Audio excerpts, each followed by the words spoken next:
The United States has suffered the indignity of invasion only rarely in its history. During the War of 1812, British troops overran Washington, D.C. and actually set fire to the White House. But for more than a century, no one else dared to trespass until the morning of December 7th, 1941. In the end, Japan paid dearly for its ambition, and American armed forces avenged their shame at being caught unawares.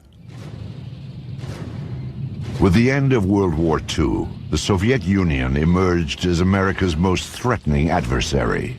The Soviet detonation of an atomic bomb in 1949 and the sheer size of its armed forces kept the United States military in a perennial state of alert.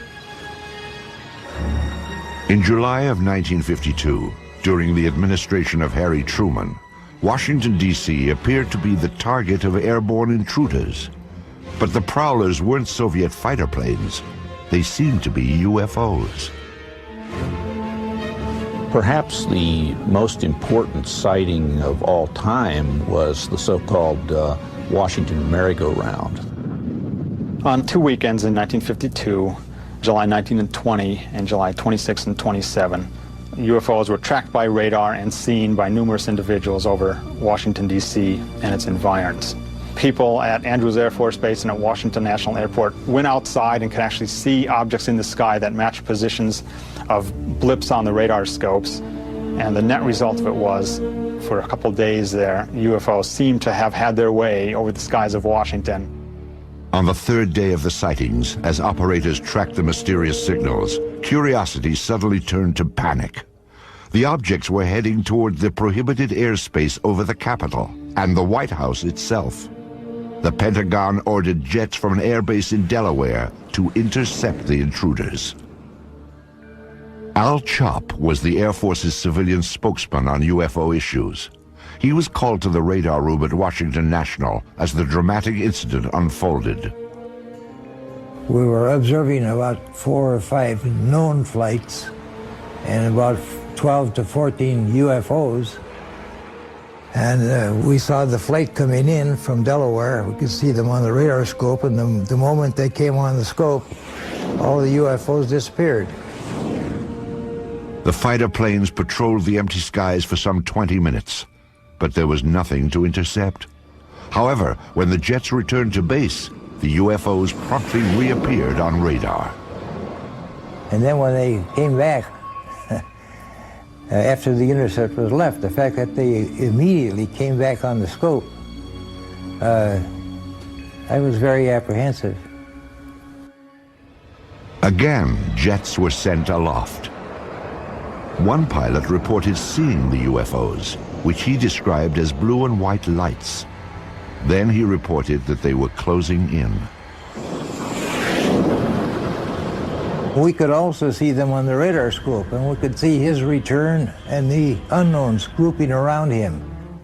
And he said, "They're all around me." And then he said later on, "What shall I do?" Well, what could we tell him? After a few minutes, the UFOs pulled back and then disappeared. The standoff was over. However, the extended episode had stunned the nation. That sighting has never been adequately explained. Because it happened in Washington, D.C., it alerted everybody right on up to the President of the United States and caused a national press conference by the Chief of Intelligence of the Air Force to try to calm everybody down. We have received and analyzed between 1,000 and 2,000 reports that have come to us from all kinds of sources. Of this great mass of reports, we have, as of date, come to only one firm conclusion, and that is that it does not contain any pattern of purpose or of consistency that we can relate with to any conceivable threat to the United States. General Sanford went on to explain that the sightings were merely an atmospheric anomaly, an inversion layer. Radar signals had bounced off this layer and picked up ground images of cars and buildings. Somehow, experienced radar operators at 3 different locations had misidentified them as UFOs. The press dutifully took down the story. They bought the explanations. It was still standard practice, and it was for many years, to accept whatever the government said about flying saucers, no matter how foolish it was when you looked at it carefully. The people at Washington National Airport, Ann and Andrews, were expert radar people and personnel. They'd been there for many, many years and could easily differentiate between ground clutter and true metallic objects. I mean, if they couldn't, they shouldn't have been radar operators.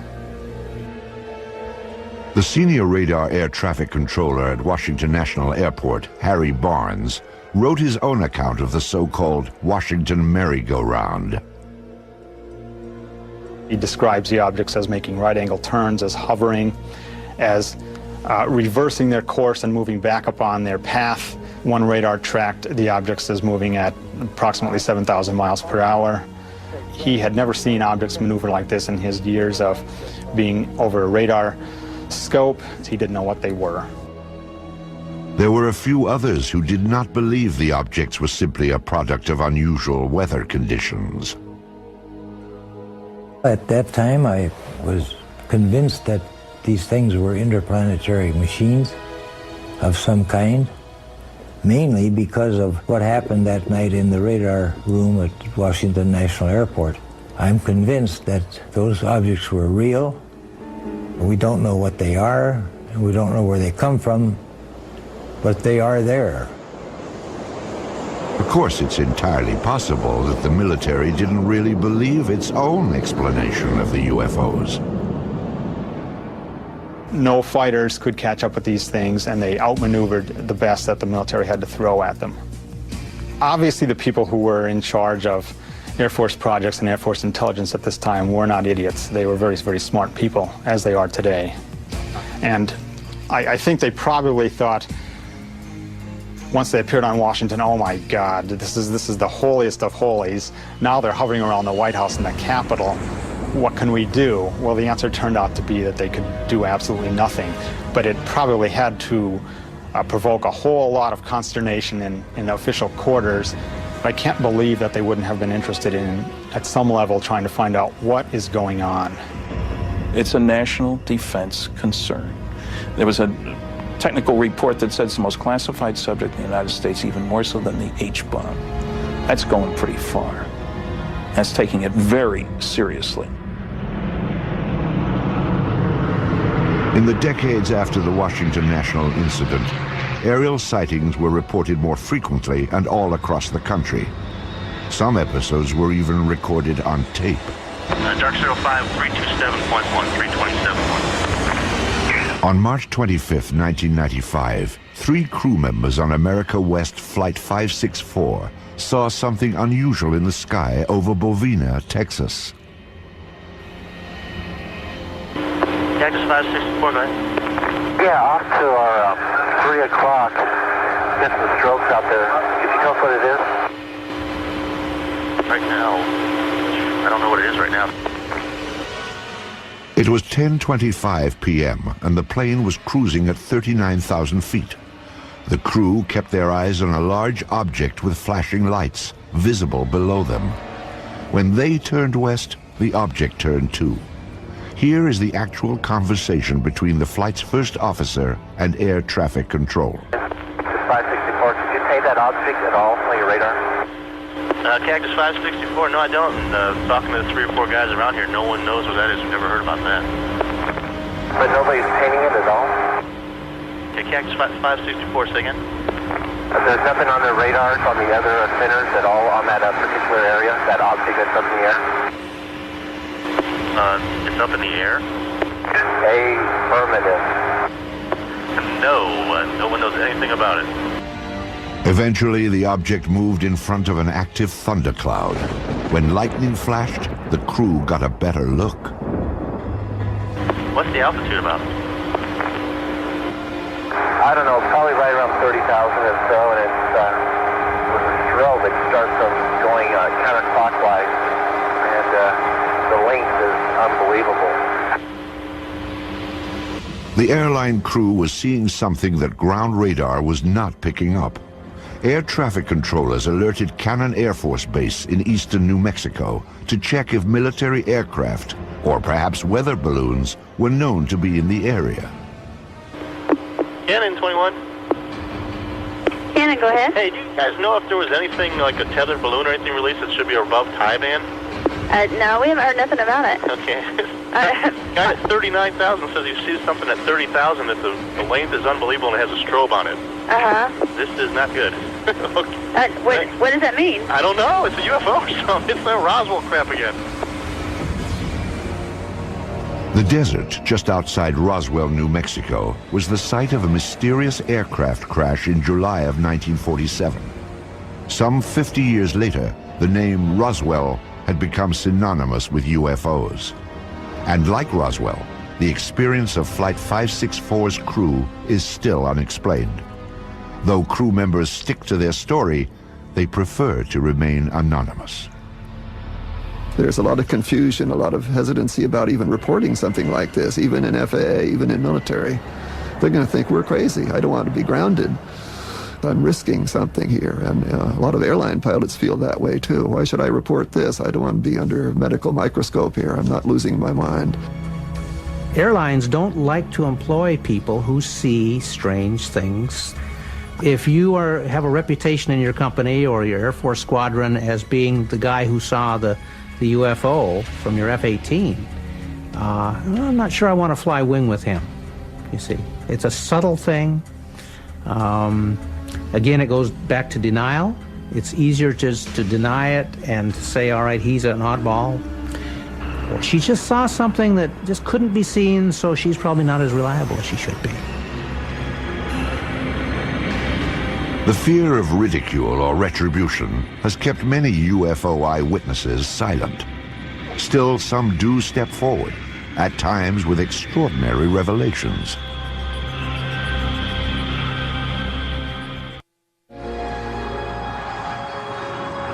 Shag Harbor is a small fishing village on the east coast of Canada. It is a peaceful place where the locals focus on the sea, not the sky. But in 1967, a dramatic UFO incident upended Shag Harbor's quiet ways. It was October 4th, 1967, when two of the townspeople en route to their homes spotted something strange above the tree line. My friend and I were talking as I was driving, and all of a sudden my friend said, look at those lights in the sky. When we first seen them, they looked like they were stopped. Of course, we was driving in the car and we couldn't tell if they were stopped or if they were moving or what they were. And after we lost sight of it and we ran around the corner, we gained sight of it for a few more seconds, then we lost sight of it again. I know I was scared when I first got out of the car because I wasn't very long getting into the house, like to get my father and get him to come out and have a look at it. And I was kind of hoping that it would stay there long enough for him to see it, and it did. And I come home and I told my mother about it, and first question, of course, was you drinking? And I said, no, I don't think so. Smith and Kendrick weren't the only ones to see the strange lights. Many of the locals watched as they flickered off and on. Suddenly, the luminous object turned on its side and plummeted into the harbor waters. Eyewitnesses rushed to notify the Royal Canadian Mounted Police, or RCMP. The people who initially arrived on the scene, the civilians who were called in to aid the RCMP, concerns were for survivors. Most people saw this thing occur from a distance, and it was initially thought that perhaps it was an airplane crash. But what the eyewitnesses saw, or in this case what RCMP officers saw when they arrived on the scene, I mean, there were at least 3 officers on the shoreline that at least saw a pale yellow light moving on the water. They all felt that it was something quite unusual. The RCMP officers were not alone in observing the mysterious object. They were surrounded by a small gathering of spectators. And we all seen it, the police seen it, and everybody was, I guess, startled by it, and none of the people that were there had ever seen anything like it before. And I know I hadn't. The witnesses stood and stared, mesmerized by the strange light on the water. Then, just as suddenly as it had appeared, the light vanished. A Coast Guard cutter was summoned, but local fishermen, already on board their vessels, headed for the spot where the light had last been seen. They were looking for survivors, but the only clue that anything had happened that night was a thick layer of an unknown substance. There was a great bubbly foam, and it was yellow. Nothing I had ever seen before.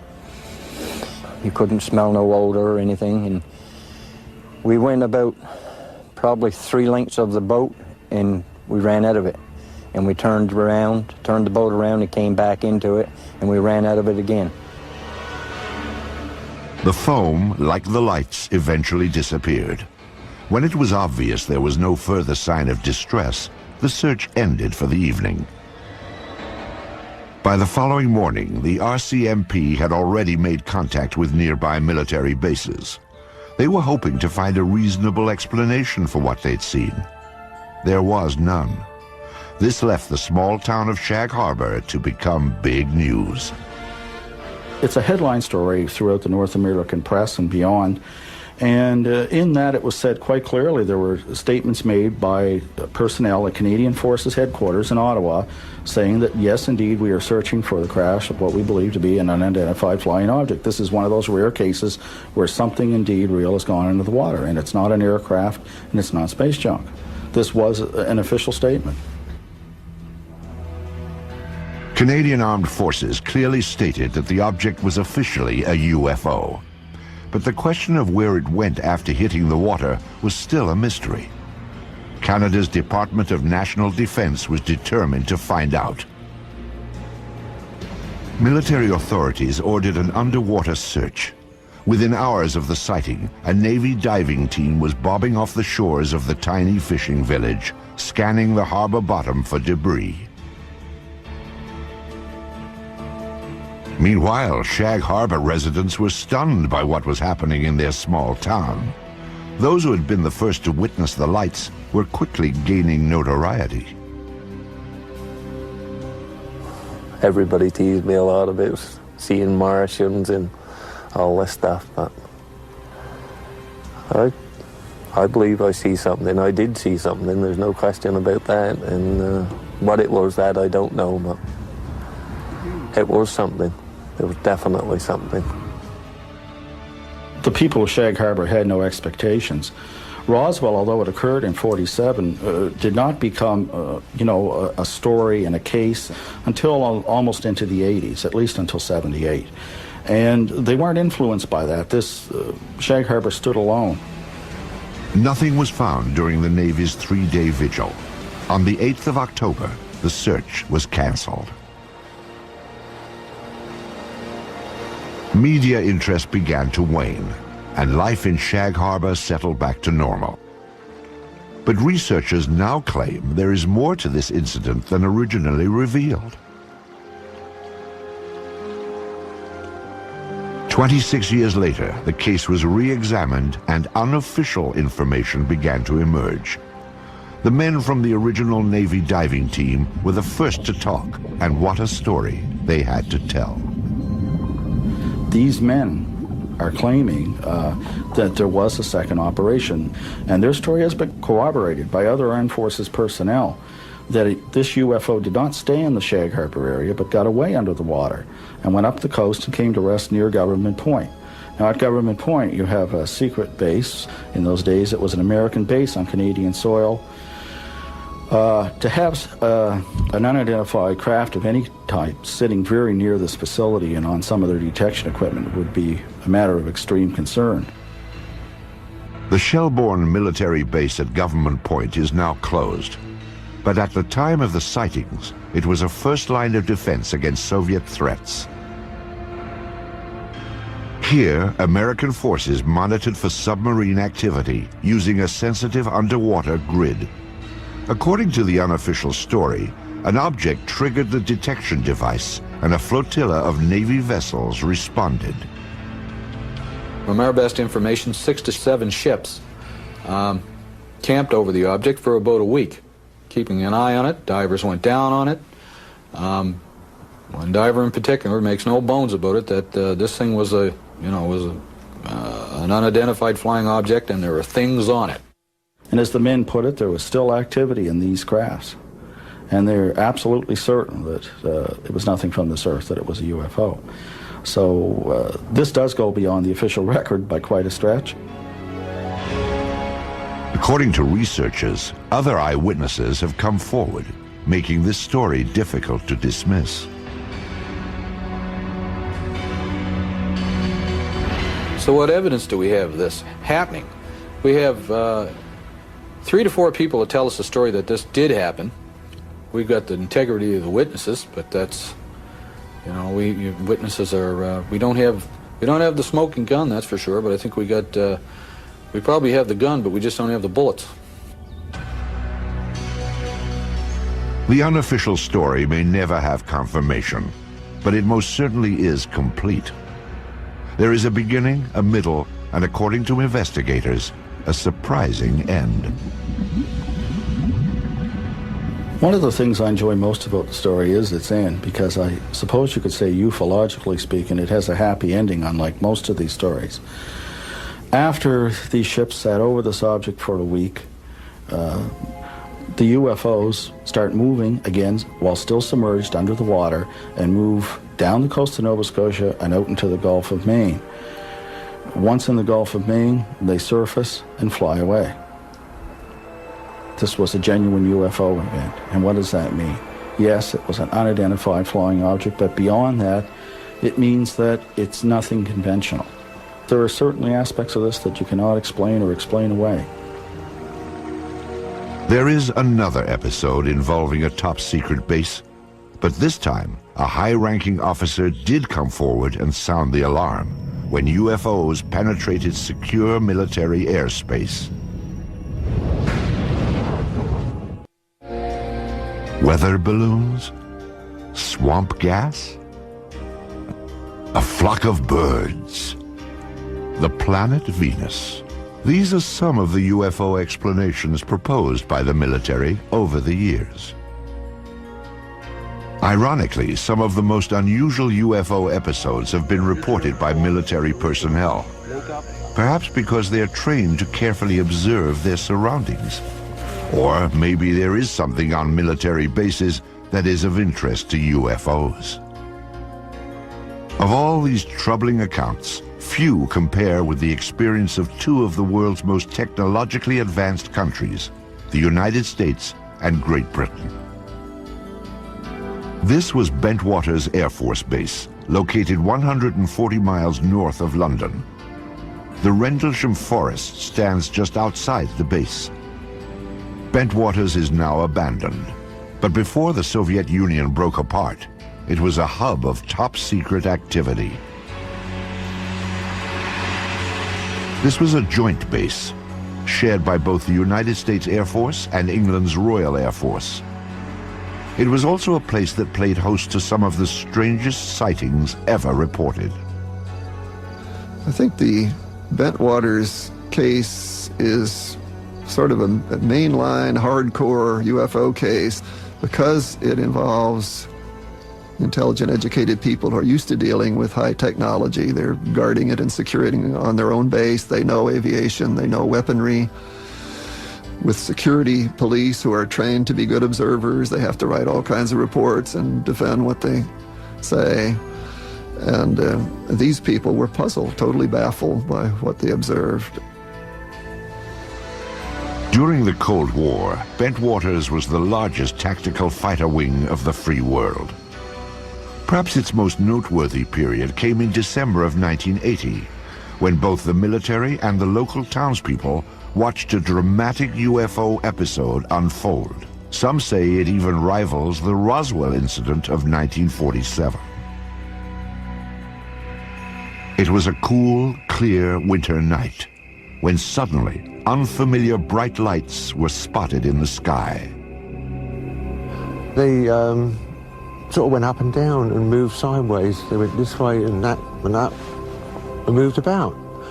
And this was fascinated. So I opened the front door and walked out into my front yard and to get a better view. And so my house was right at the end of the runway. So I stood there looking at them, and I thought, it can't be aeroplanes because they'd landed in the forest. Suspicious activity around the top-secret Bentwaters Air Base was always closely monitored. That night, neighbors could tell that they were not the only ones to experience the unusual episode.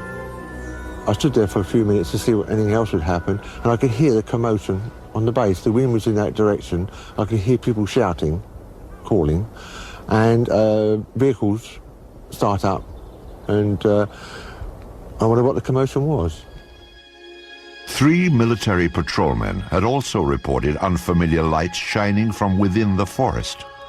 They requested and received permission to investigate beyond the base perimeter. As required, the 3 military police officers filed a report about what they'd seen. I went in to collect the police blotters, the activity from the previous day and previous night, and the desk started laughing when I walked in.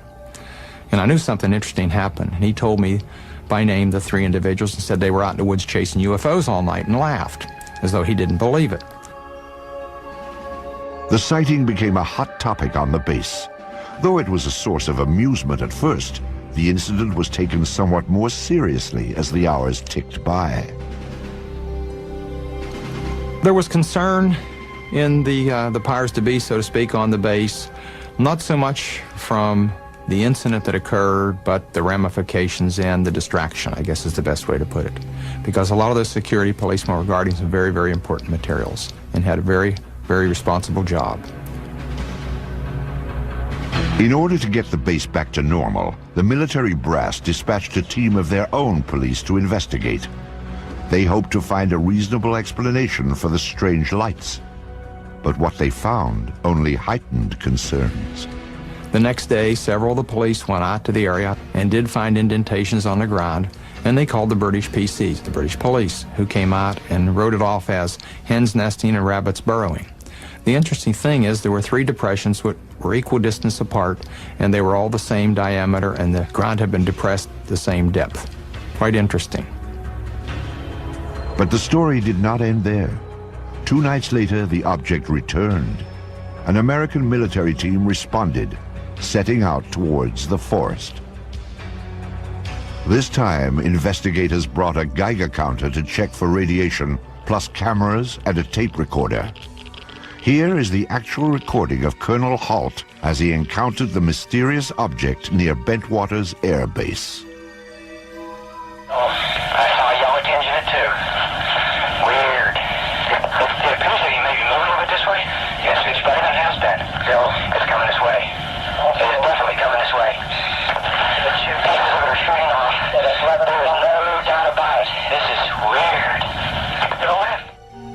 Suddenly the object, the red object, started dripping like molten metal, just like coming out of a crucible. It dripped for, I would say, several minutes and suddenly exploded. There was no sound, just a poof, and broke into multiple white objects, and they all disappeared. Well, we were very puzzled at that time. We really didn't know what to think. In the forest, the military squad detected some unusually high radiation levels. However, they found no other evidence to explain the situation.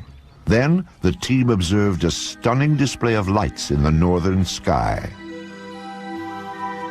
The dazzling lights proved to be a mere prelude to the stunning object that appeared in the southern sky.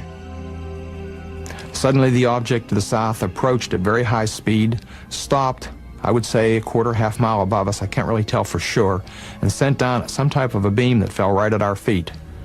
It wasn't like an ordinary light that fans out. This came down straight like a laser beam. Illuminated the ground, a small circle, 8, 10, 12 inches in diameter, probably for about, I'd say, 10 seconds. Well, I was very concerned then. Are we getting a signal? Are we getting a warning? Or was this some type of a weapon that hadn't gotten us yet? Just as suddenly as it appeared, it clicked, disappeared. 3 hours later, the UFOs were gone, but mass confusion had taken their place.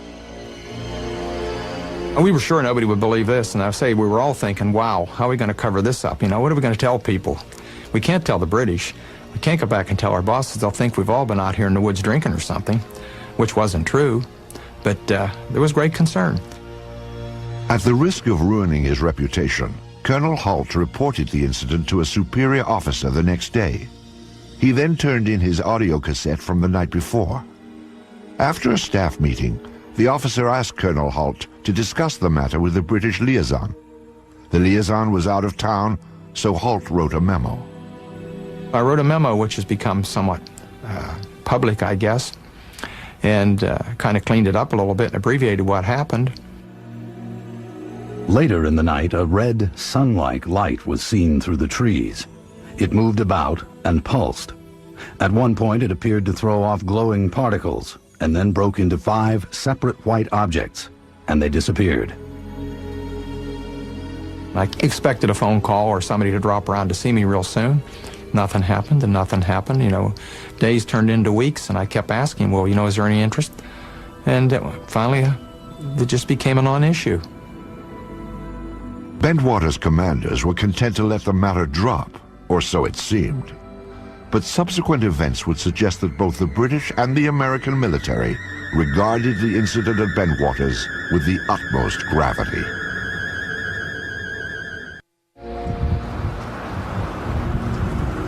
Shortly after Christmas in 1980, a series of bold UFO approaches apparently challenged the security of a top-secret airbase north of London.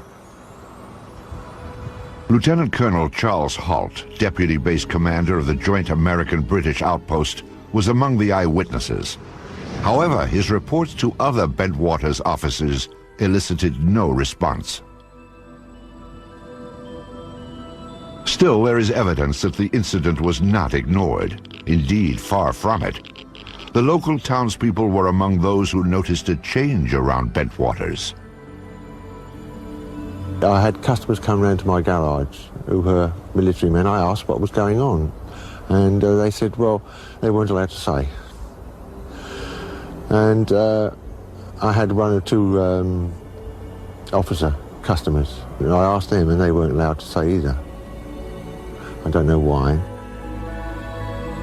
British UFO researchers Dot Street and Brenda Butler attempted to interview eyewitnesses, but were barred from the base. They didn't say it was a UFO, they said something had happened in the forest. And when we came down and we actually tried to interview people, we were just stopped. A breakthrough came for the UFO investigators when military personnel began to reveal a bizarre story that included more than just the sighting. They claimed an alien craft controlled by extraterrestrials landed in Rendlesham Forest and made contact with American officers. These curious reports have been ignored or denied by government and military officials.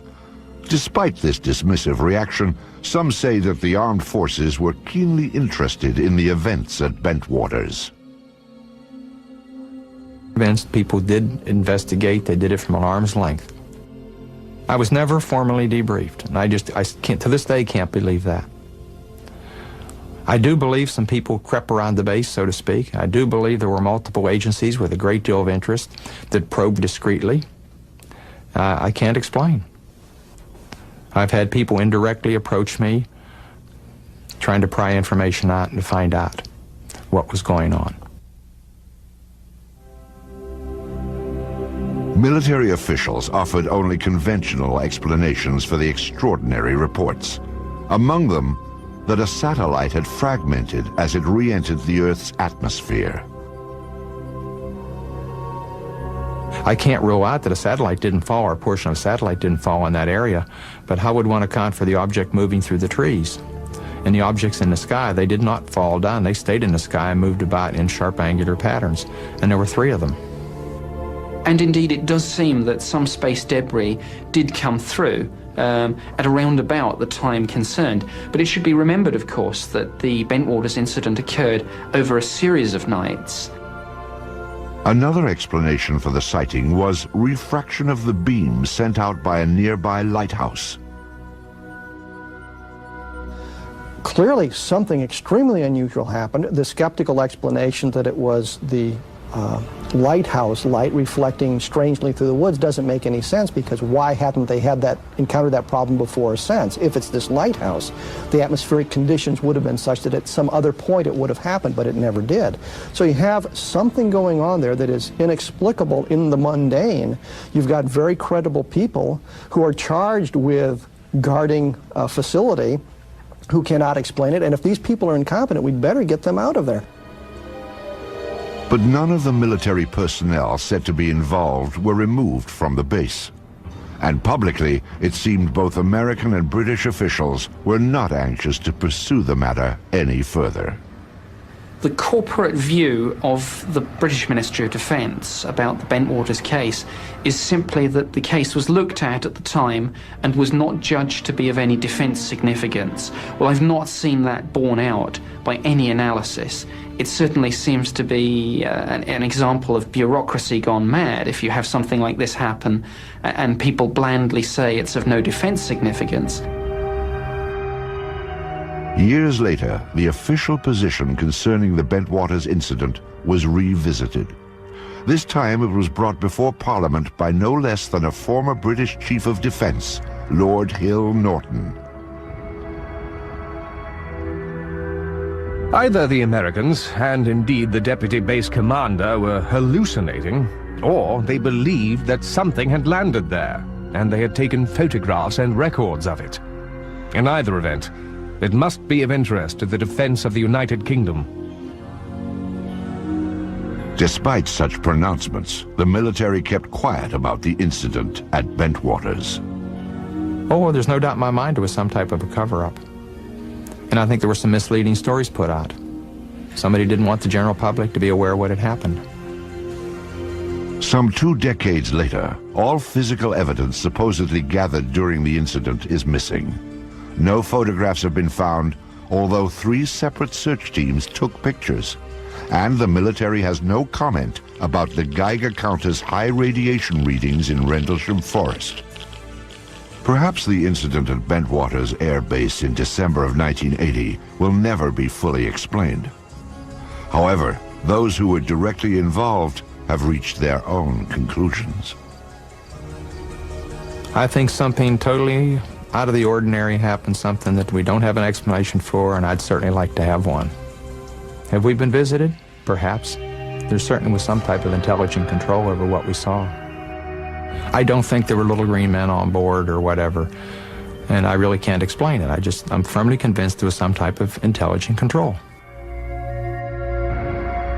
The baffling episode at Bentwaters is but one on a long list of sightings that seem to merit an in-depth and impartial investigation. Some of the most credible of these reports point to UFO penetration of sensitive defense installations. But there is one place on Earth where military authorities are said to have actually examined alien spacecraft: the forbidden American airbase known as Area 51. The peculiar events at Roswell in July of 1947 seem to have established a pattern for government handling of the UFO issue in the United States. The more officials denied the existence of UFOs, the more it appeared they had something to hide. In the 50s, there was the belief that the U.S. Air Force had proof of some sort that these were alien spaceships and was covering it up to prevent panic. That, in fact, the government not only knows about flying saucers, but is in cahoots with the aliens, that there is a technology exchange going on.